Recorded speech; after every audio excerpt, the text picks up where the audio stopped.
Hi everybody and welcome to the YouTube channel of legal edge after college. 30 नवंबर को आपका all India bar examination है and जैसे कि आपको पता होगा all India bar examination is an open book examination जहां पे आपको बेयर एक्ट्स ले जाना अलाउड होता है। ठीक है, तो उसके लिए ये जानना ज़रूरी है कि तो बेयर एक्ट की जब बात आती है तो हमें ये तो पता है कि हमें बेयर एक्ट ले जाना अलाउड होता है, लेकिन हमें बेयर एक्ट को पढ़ना कैसे है, उसे रीड कैसे करना है, ये भी जानना हमारे लिए उतना ही ज़रूरी है।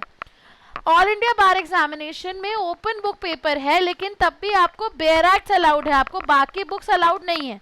तो बिफोर एग्जामिनेशन आपको ये जानना बहुत ज़रूरी है कि किस तरीके से आपको एफिशिएंट नेविगेशन और एक्यूरेट इंटरप्रिटेशन करना है बेयर एक्ट्स का, क्योंकि सिर्फ और सिर्फ वो बेयर एक्ट्स अलाउड हैं जिसमें कोई भी मार्जिनल नोट्स नहीं है, कुछ भी हाईलाइटेड नहीं है।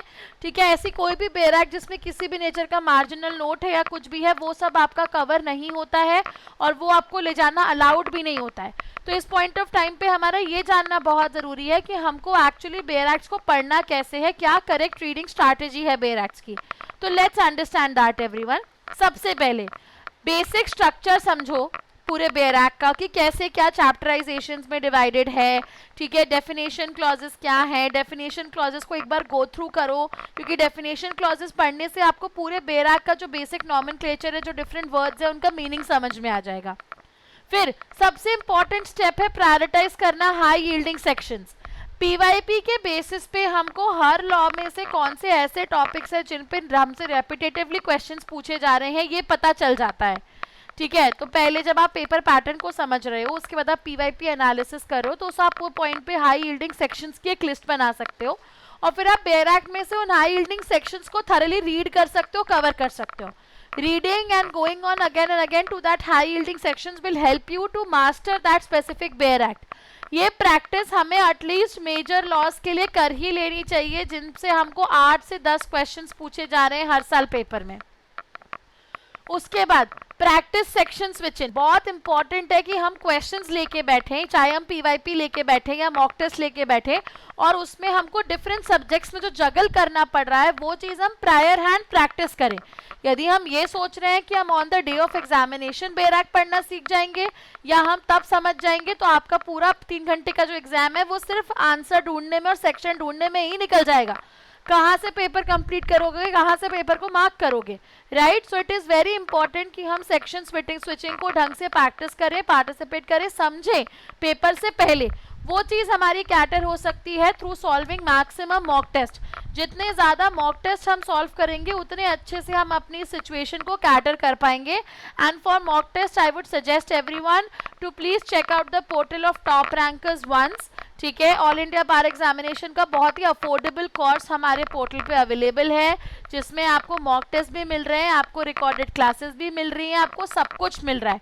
तो एनीवे कोर्स का अभी जो प्राइस है वो बहुत कम है। इसके अलावा एवरीबडी यदि आपको और डिस्काउंट्स चाहिए तो आप 6363286363 पे भी हमको कॉल कर सकते हो, राइट। अब ड्यूरिंग एग्जाम हमें क्या करना है। ऑल इंडिया बार एग्जामिनेशन एक टाइम बाउंड टेस्ट है, आपकी बेयर एक्ट सिर्फ रेफरेंस टूल्स है, पूरे एक्ट को पढ़ने की जरूरत नहीं है। क्वेश्चन देखो, क्वेश्चन में लॉ और कॉन्सेप्ट को आइडेंटिफाई करो, बेयर एक्ट के इंडेक्स पे जाओ, आपको 80% आंसर्स अपने बेयर एक्ट के इंडेक्स पे ही मिल जाएंगे। जो आंसर्स आपको इंडेक्स में नहीं मिल रहे हैं वहां से आप अपना पिन पॉइंट करो सेक्शन को और फिर आप उस सेक्शन पे जाके स्पेसिफिक टेक्स्ट को रीड करके अपने आंसर को मार्क करो। पूरा बेयर एक्ट उठा के एग्जाम में नहीं पढ़ना है, ऐसे ऐसे पन्ने पलट के सेक्शन नहीं मिलने वाला है। सेक्शन मिलेगा तो इंडेक्स के थ्रू मिलेगा। सही तरीका होता है पहले इंडेक्स को देखना। मैक्सिमम क्वेश्चंस तो इंडेक्स के थ्रू ही आंसर हो जाएंगे, जो इंडेक्स से आंसर नहीं हो रहा है उसके लिए हम अंदर जाके सेक्शन को पढ़ सकते हैं।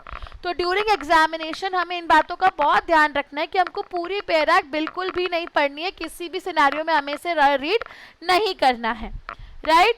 देन रिकमेंडेड बेयर एक्ट्स ही पढ़ो, जो मेजर लॉज है, सीपीसी हो गया, कॉन्स्टिट्यूशन हो गया, सीआरपीसी, आईपीसी, एविडेंस, नए लॉज हो गए। ठीक है, ये हाई यील्डिंग सब्जेक्ट्स है। In fact I would say family law भी बहुत हाई यील्डिंग है।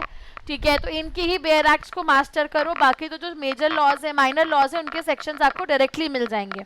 ठीक है, section to topic, topic to section, इसको जंप इन करो, प्रैक्टिस करो, हफ्ते में एक मॉक भी प्रैक्टिस करोगे तो भी you are well to go and to you know it's very good to cover the examination. आपको कोई प्रॉब्लम नहीं आएगी throughout the entire journey, right. So these are the small tips everyone जो आपको बेयर एक्ट पढ़ने में हेल्प करेंगी, and this is how you can prepare reading the bare acts for all India bar examination.